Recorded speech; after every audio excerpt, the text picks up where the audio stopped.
Personally, I mean, in the U.S., I don't think, and people are really going to disagree with me on this, there hasn't been, in my opinion, anti-Semitism from the left, at least in the latter, at least in the mainstream Democratic Party. Like, I mean, is there sometimes like crazy communists who consider themselves as left that are anti-Semitic? We don't know, but there's an interesting article here in the New York Times about this, and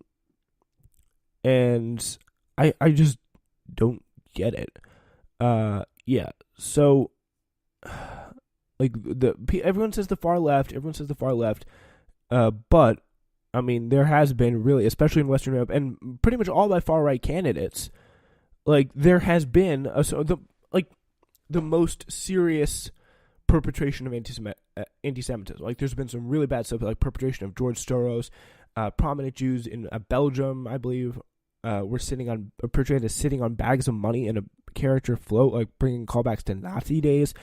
It's a Belgian float characterizing Orthodox Jews sitting on a bag of money in a small Belgian village. So like that's crazy that this was happening. Like apparently the creators of the float in the town of Alsace, just 30 kilometers northwest of Brussels, claimed that they were simply following the carnival tradition with their contributions, that they had no anti-Semitic intentions. And EU Commission spokesperson Margaritis Sinchez said it was unacceptable to think that these images are paraded through European streets. So, like, yeah, it's a little disturbing that the fact that anti-Semitism really here is on the rise, and it's really disturbing that this is a possibility. In recent decades, Western anti-Semitism tended to trace the contours of the Israel-Palestinian conflict, spiking and ebbing in correlation with spasms of violence between the two sides. But since the 2014 war in Gaza, anti-Semitic incidents just remained at high levels. And that's kind of worrying because it means it has become normal to act in anti-Semitic ways. And that's the truth. Those include acts of violence. And a lot of those, again, have been from the right wing. That's the truth, because people are going to try to say, the only reason why I try to say this is I'm not interested really in categorizing it. I'm interested in fighting it, but the fact is people are going to say it's from the left and from the right and from the left on the right. But the truth is it's 90%, at least in America, almost 100% coming from left-wing people, especially acts of violence. All right, we're going to move now to quick hits, where we'll talk about the news of the day in a pretty quick way. So let's do that.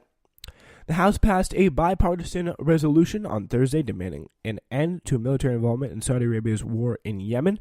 The measure was a rebuke to President Trump over his defense of the kingdom after the killing of the dissident Jamal Khashoggi, likely setting up the second veto of Trump's presidency. Unfortunately, the Senate's already passed it. It's going to go to the president's desk. Thank goodness.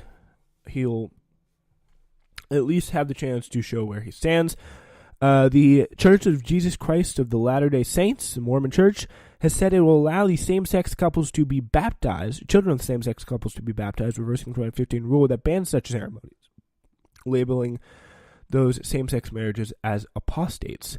Representative Tim Ryan of Ohio has announced a presidential bid, it's funny, bringing a Democratic presidential primary field to 17. So in the NCAA basketball, women's Final Four is starting tonight. The men's Final Four will begin on Saturday. That's what we got for you today. Thank you so much for listening. Really appreciate it. We will be back this Monday. It's Friday, everybody. Wow.